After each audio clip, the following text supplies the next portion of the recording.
Hi friends, welcome to Manjula's diary. இன்றைக்கி இந்த வ்ளாகில் உங்களுக்கு மட்டன் குழம்பு செய்யுது எப்படின்னு பார்க்கலாங்களா. இந்த மட்டன் குழம்புக்கு நான் பட்டாணி, உருளைக்கிழங்கு எல்லாமே போட்டு தான் செஞ்சிட்ருக்கேன். ரொம்ப டேஸ்டியாக இருக்கும். களிக்கு, சாதத்துக்கு எல்லாத்துக்குமே டேஸ்ட்டாக இருக்கும். நீங்களும் ஒரு தடவை ட்ரை பண்ணி பாருங்கள் ஃப்ரெண்ட்ஸ். நான் இதுக்கு ஒரு 1/2 kg மட்டன் எடுத்து நல்லா கழுவிக்கின்னு குக்கரில் போட்டுக்கின்னு 1 கிளாஸ் அளவுக்கு தண்ணி போட்டு மட்டன் வேகத்துக்கு எந்த அளவுக்கு உப்பு வேணுமோ அந்த அளவுக்கு உப்பு போட்டுட்டு இது ஒரு 7லேருந்து 8 விசில் வேக வச்சு எடுத்துக்கிறேன். அது ஒரு பக்கம் வெந்துன்னு இருக்கட்டும். இன்னொரு பக்கம் கடாயில் 2 ஸ்பூன் அளவுக்கு எண்ணெய் போட்டுக்கிறேன். ஒரு 1/4 இன்ச்சு சக்கை போட்டுக்கிறேன். 2 லவங்கம் போட்டுக்கிறேன். ஒரே ஒரு ஏலக்காய் போட்டுக்கிறேன். 1 ஸ்பூன் அளவுக்கு சோம்பு போட்டுக்கிறேன். 1 இன்ச் அளவுக்கு இஞ்சி போட்டுக்கிறேன். ஒரு 8லேருந்து 10 பூண்டு போட்டுக்கிறேன்.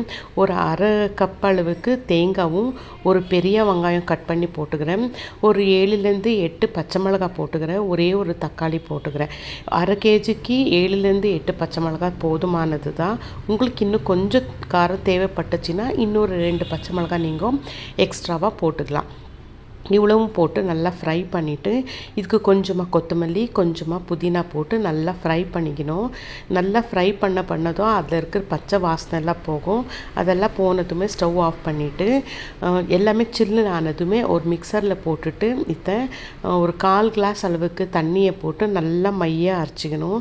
சூடாக போட்டுடாதீங்கோ. சில்லுன்னு ஆன பிறகு தான் நீங்கள் இதை கிரைண்ட் பண்ணிக்கணும். அப்போ தான் உங்களுக்கு மிக்ஸி எதுவும் ப்ராப்ளம் வராது. சூடாக போட்டு பண்ணிவிட்டு மிக்சர் எதனா ப்ராப்ளம் வந்துடும். நல்லா மையாக அரைச்சி எடுத்துக்கணும். இது ஒரு பக்கம் வச்சுக்கோங்க. நான் மட்டன் வேவிச்சு எடுத்துன்னு இருப்பேன்ல குக்கரு, அதே குக்கரை மறுபடியும் ஸ்டவ் மேலேயே வச்சுட்டு ஒரு 2லேருந்து 3 ஸ்பூன் அளவுக்கு எண்ணெய் போடுறேன். எண்ணெய் கொஞ்சம் சூடானதுமே ஒரே ஒரு வெங்காயம் குருவாக அறுத்து போட்டு அதை ஃப்ரை பண்ணிக்கிறேன். அது கொஞ்சம் அப்படியே ஃப்ரை ஆனதுமே 1 கப் அளவுக்கு பட்டாணி போட்டுக்கிறேன். நான் பச்சை பட்டாணி தான் போட்டுட்ருக்கேன். அதனால் நல்லா ஃப்ரை பண்ணிங்கன்னா அந்த பச்சை வாசனைலாம் போகும் உங்களுக்கு. நீ எந்த அளவுக்கு எண்ணெயிலேயே ஃப்ரை பண்ணுறீங்களோ அந்த அளவுக்கு டேஸ்டியாக இருக்கும் குழம்பு கூட. நல்லா ஃப்ரை பண்ணிவிட்டு கொஞ்சமாக உப்பு பார்த்து உப்பு போட்டுக்கோங்க. ஏன்னா மட்டன் வேகும்போது உப்பு போட்டிருக்கோம். அதனால் பார்த்து உப்பு போட்டுக்கோங்க. ஒரு 1/4 ஸ்பூன் அளவுக்கு மஞ்சத்தூள் போட்டுக்கு நல்லா ஃப்ரை பண்ணணும். நல்லா ஃப்ரை பண்ணிவிட்டு இதுக்கு ஒரே ஒரு உருளைக்கிழங்கு கட் பண்ணி போட்டுக்கிறேன்.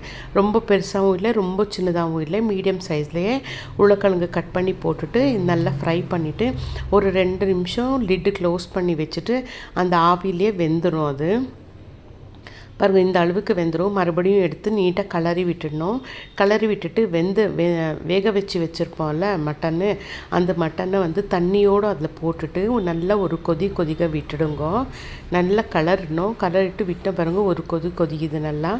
இந்த ஸ்டேஜில் உங்களுக்கு மசாலா அரைச்சி வச்சுருப்பீங்கள்ல, அந்த மசாலா எல்லாமே அதில் போட்டுட்டு மறுபடியும் மிக்சர் இன்னும் கொஞ்சம் தண்ணி போட்டுன்னு அதையும் அலசி அதுலேயே போட்டுடுங்க. குழம்பு கொஞ்சம் தண்ணியாக இருந்தால் தான் நல்லாயிருக்கும். ரொம்ப கட்டியாக இருந்துச்சுன்னா நல்லா இருக்காது.